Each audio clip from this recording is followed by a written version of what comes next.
Welcome to Season 21 of the 5-Minute Biographies podcast from 5minutebiographies.com, where each week we tell you interesting things about interesting people in about 5 minutes. If you enjoy the show and would like to support us, why not consider buying us a coffee? Head on over to 5minutebiographies.com/coffee to see how. This is episode 3, Josephine Baker.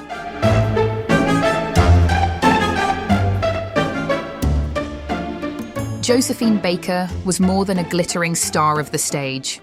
She was a cultural icon, a freedom fighter, a mother to many, and a defiant voice against oppression. Born into poverty in the United States, she rose to fame in France, where her dazzling performances and bold personality captivated audiences. But beyond the feathers and sequins, Baker led a life of remarkable courage and conviction, risking her life during World War II, breaking racial barriers, and adopting children from around the world in an attempt to show the power of unity. Frida Josephine MacDonald was born on the 3rd of June 1906 in St. Louis, Missouri. Her early years were marked by poverty, instability, and racial discrimination. She lived in a crowded, segregated neighborhood and began working from a young age, cleaning houses and babysitting for white families, often enduring humiliation and abuse. As a young teenager, she joined a vaudeville troupe and traveled the United States, performing in shows that exploited racial stereotypes but also offered a path out of poverty. It was during this time that she honed her comedic timing, dance skills, and fearless stage presence. Her big break came in 1921 when she joined the chorus line of the Broadway musical Shuffle Along, a landmark production in the Harlem Renaissance. In 1925, Baker took a leap of faith and moved to Paris. Europe, and especially France, was more accepting of black performers at the time, and Baker's talent and exotic persona found a rapturous audience. She made her debut at the Théâtre des Champs-Élysées in La Revue Nègre, wearing nothing but a feathered skirt. The performance was a sensation. With her iconic banana skirt and exuberant dance style, she became the toast of Paris. But while some saw her as a novelty act, others recognized her brilliance as a performer. She combined jazz, African rhythms, and theatrical flair in a way that defied categorization. She starred at the Folies Bergère, appeared in films, and released successful recordings. Her fame spread across Europe, and she became one of the highest-paid entertainers on the continent. Josephine also used her fame to challenge societal expectations. She was openly bisexual, forged friendships with artists like Picasso and Ernest Hemingway, and consistently defied norms of race, gender, and sexuality. She embraced her freedom in France while never forgetting the prejudice she had endured in America. When World War II broke out, Baker's life took a dramatic turn. Rather than flee or hide, she joined the fight, literally. She became a spy for the French resistance, using her celebrity status and access to elite circles as cover.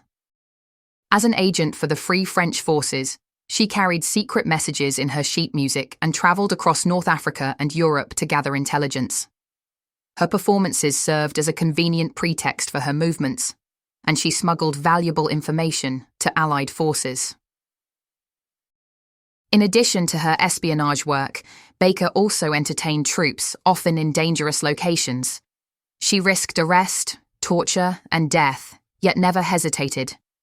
For her service, she was awarded the Croix de Guerre, the Rosette de la Résistance, and was later made a Chevalier of the Légion d'honneur, France's highest order of merit. After the war, Baker returned to the United States in an attempt to build a career back home.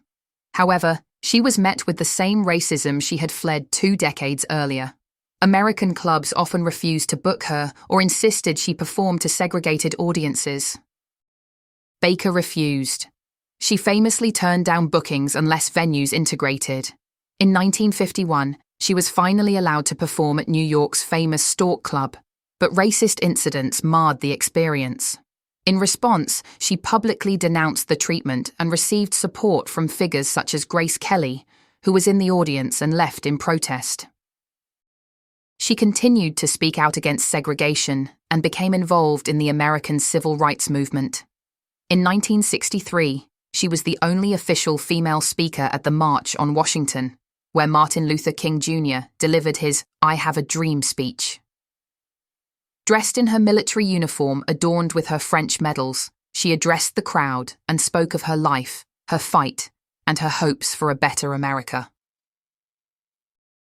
In the 1950s and 60s, Baker turned her energies to a unique social experiment, her Rainbow Tribe. She adopted 12 children from different racial and ethnic backgrounds: Korean, Japanese, French, Finnish, African, Venezuelan, Moroccan, and more, hoping to prove that children of various races and religions could live together in harmony.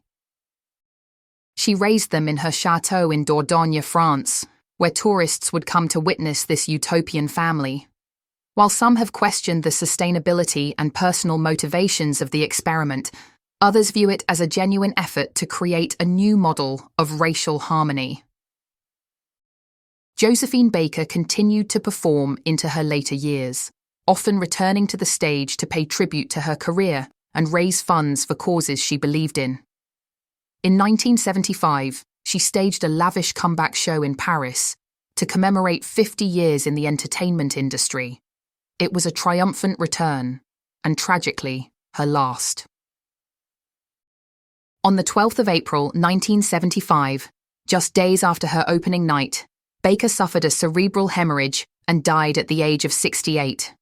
France honoured her with a state funeral, attended by thousands.